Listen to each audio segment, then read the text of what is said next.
I've heard a lot of chatter on the concept of Tyranids and Chaos Space Marines potentially being added to Darktide. Nothing satisfies my Lovecraft bone more than those new alien horrors from the depths of the space. We do, of course, know that more story elements and missions are planned to be coming. Fatshark had initially planned for a more seasonal content rollout and routine expansions post-launch. And with the dust settling on Darktide's shaky launch, I think it's a good time to look forward and get excited about what's potentially coming. What better way than examining some clues from old interviews and some good old speculation? First off, we should clear the air on Chaos Space Marines.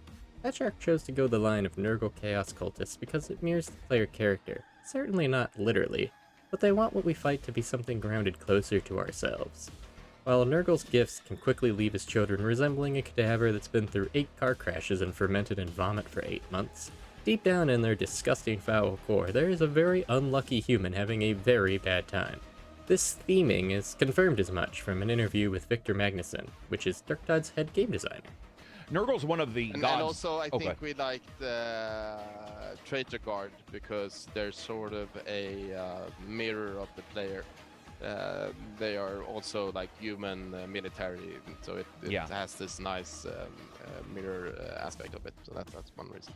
And the concept of Chaos Space Marines is further condemned in another interview with Joachim Sederberg and Victor Magnuson, where, when asked if Chaos Space Marines would make an appearance, they quickly admit that they wanted to stay far, far away from Space Marines entirely.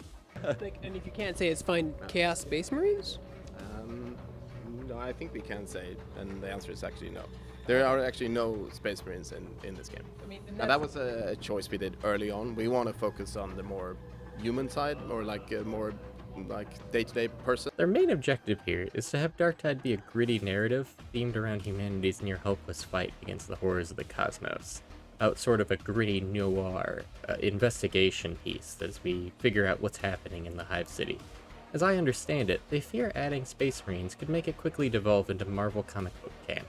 Which, hey, I love pulpy, campy rip and tear as much as the next guy, but they aren't exploring that here. At least any more than what we already have with our change swords and other over-the-top weaponry available.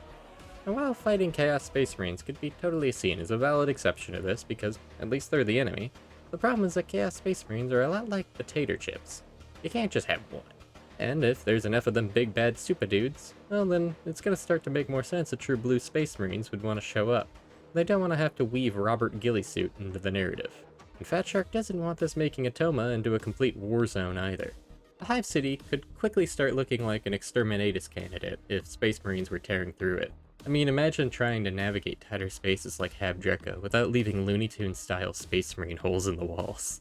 This sentiment is also held up by Dan Abnett in early interviews, who confirms that the Inquisition isn't keen on Tertium being turned into a fine glass marble, the Hive into rubble, and so forth. Now the burning question here, and one that I know a lot of people are very excited of, is can we expect Tyranids to be making an appearance? While it's not a common occurrence of Nurgle's forces directly allying with the Hive Mind, it's not canon, as there is the existing occurrence of Nurgle-aligned Genestealer cults, and it's always possible that they represent their own unique side faction, which is something that we could potentially fight alongside the Nurgle cult within. Though we have no data mining hauls or interviews that really confirm as much, we do at least have our characters referencing evil aliens that can invade your insides, which does allude to the concept of a Genestealer cult playing a game of body snatchers and making the Hive City a part of the Hive Mind.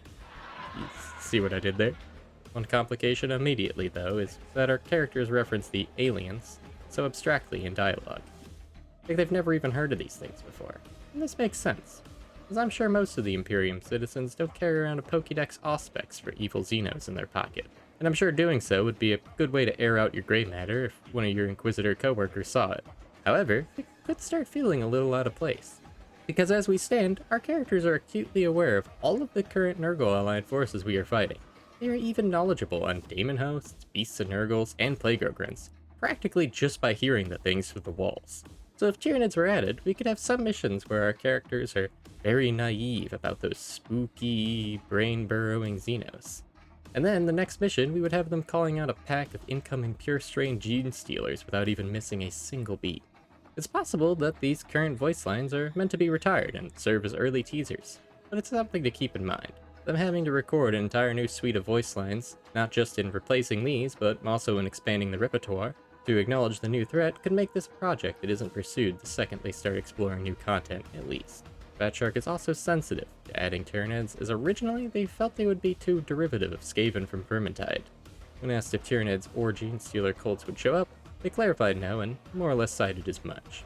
Be poxwalkers because Yeah. we wanted some kind of horde enemy, and we didn't want to go Genestealer. We didn't want to go. What's Right. it called? Tyrannid we didn't or wanna the or whatever they're called. Yeah. Tyranids. Yeah, Tyranids. Yeah. Yeah. So yeah, that was probably the reason we went Nurgle.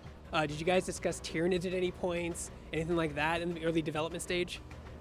I think, I mean, yeah, obviously it's like, it would be the obvious choice. It's sort of a very sort of easy, what's the word? Like alien, like down the thing, Yeah, things and stalking you, it's Gene also- Stealers, yeah. Yeah, they're pretty close to like Skaven in a way, and like there's so many of them, and they're like hive-like or like a horde-like type of enemy. But we actually wanted to go with something different, so we went with. I think that was one of our first choices. Like we let's do poxwalkers as our sort of horde enemy. But I think it's fair to say that this isn't something that we will see for at least some time. They do want this to be a modular platform for regular expansions, and they also note that Atoma is the size of the entire goddamn United States, so there's plenty of room for suppressing a Genestealer cult along the way. But all in all, we should probably expect more Chaos Aligned forces in the future, particularly in that body horror, goopy and nasty manner that we see now. What do you think might get added? In the theme of mirroring the player characters, I'd love to see enemy psychers added in some form, and I think they could be a really interesting add to the battleground. You already have Ogryn representation, Ragers feel plenty zealoty to me, and the Traitor Guard count as veterans in my book, so psychers feel kinda like the missing piece here. Well, that's all for this video. If you liked the video, leave a like, comment if I missed anything, and have a great day. See ya!